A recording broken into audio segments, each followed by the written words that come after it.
Chevella parliament స్థాయి నియోజకవర్గాల అభివృద్ధికి తాను ఎప్పుడూ తోడ్పడతానని బీజేపీ పార్లమెంట్ అభ్యర్థి కొండా విశ్వేశ్వరరెడ్డి అన్నారు.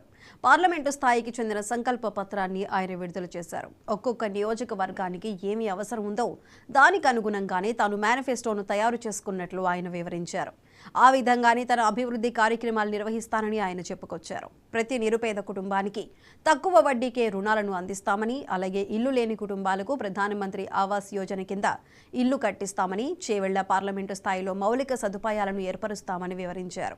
వచ్చే ఎన్నికల్లో బీజేపీ 400 పైచిలుకు సీట్లను సాధిస్తుందని, అందులో చేవెళ్ల కూడా ఉంటుందని ఆయన మీడియా ముఖంగా వెల్లడించారు.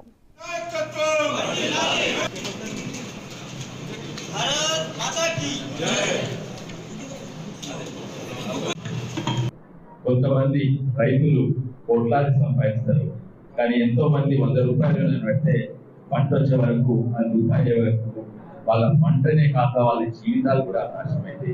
అవి కాకుండా నేను ఎన్నో ప్రోగ్రాంలు మొదలు పెట్టినాను.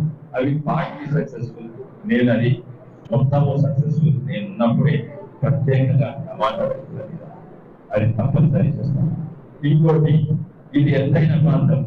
మేము ఇక్కడ ఈ పశ్చిమ రంగారెడ్డిలా మేము తినేది వెంకట నుంచి ఇప్పుడు కూడా చాలా మంది మేము తినేది సొన్న రొట్టెలు, గోధుమ రొట్టెలు, తైల రొట్టెలు. కానీ ఇక్కడ సొన్నలు, తైలలు తక్కువ అవుతున్నాయి, ఎవరు పెడతలేదు. ఎందుకంటే అవి హెల్త్ కూడా మంచిది, ఎందుకంటే దానికి గిట్టుబాటు ధర వస్తలేదు. దాని ఎంఎస్పీని నేను పెంచుతా.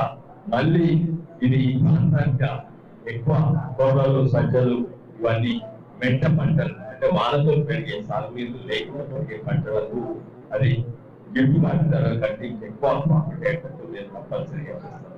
దీనికి మోడీ గారు కూడా గ్రహించి మిల్లెట్స్ అని ప్రపంచ వ్యాప్తంగా పాపులర్ అవుతుంది. దాంట్లో చేవెళ్ల పాత్ర, కేవల రైతుల పాత్ర ఎక్కువ అయ్యేటట్టు